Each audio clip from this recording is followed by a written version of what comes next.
gameranx presents another episode of Before You Buy, the show where we give you some uncut gameplay and some first impressions of the latest games releasing. This time around, we're talking about an expansion for Dying Light. Dying Light: The Following. Last year's Dying Light was actually a surprise, especially for me personally. I thought it was going to be garbage, and it turned out to be a cool little game. So now this time around we're getting an expansion, and it's actually pretty massive. The developers at Techland have boasted that this new area of Dying Light: The Following comprises all the previous maps in the original Dying Light. So this is a big chunk of game. And you might be asking yourself, why is it so big? Well, it's because you can hop into a dune buggy car and drive around over this open countryside. Yes, it's completely different this time around, and that's both good and bad.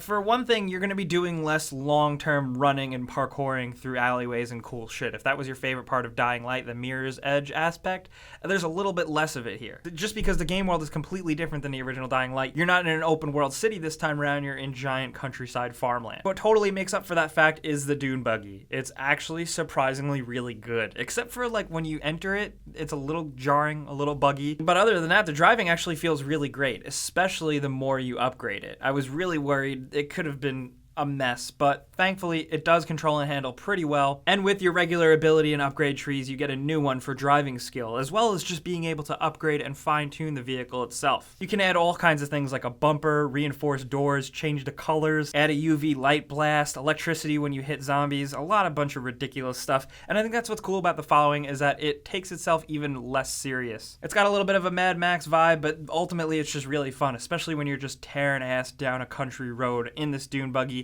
especially during missions where sometimes there's scripted events that happen while you're driving. It's pretty impressive. Now, as much as the new mode of getting around and a new thing to upgrade is the car is all well and good, some of the core game that remains is still not totally hot.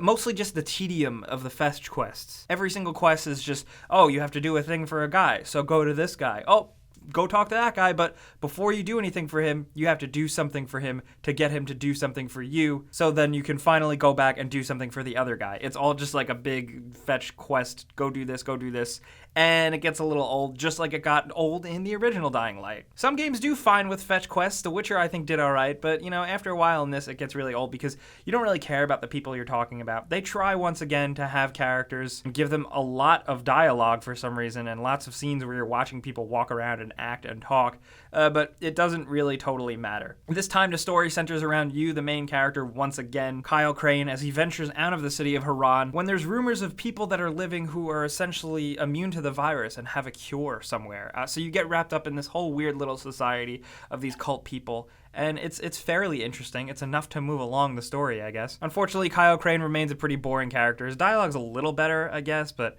it's clear that they didn't really care. What I do like, though, is that you can import your Kyle Crane from the original Dying Light into this game, and that's good because when you start up the game, it actually recommends you being an experienced player, because right out of the gate, the game is pretty difficult. You're already encountering pretty tough, faster zombies. So after not playing the original Dying Light for quite a few months and then going back, it was a little jarring at first. I had to kind of relearn a lot of things, but it's fun. Overall, The Following, in terms of graphics and gameplay, is just a kind of a refinement. There's a little fine-tunings here and there. Everything controls a little better. Some of the visuals look a little nicer, even though I think the city overall, it was a much better look with all the detail and stuff. But if you buy the full version of Dying Light: The Following Enhanced Edition, you get not only just the expansion, The Following, but you can also get the enhanced edition of the original game, and that's cool. But for the expansion itself, I can recommend it to people who are really into Dying Light. Some people just really like these types of games where you adventure around, run from zombies, hunt for loot. It can be pretty addictive, and The Following continues that trend pretty well. Like I said, it doesn't make enough changes in some things like I would have wanted, like quest structuring, but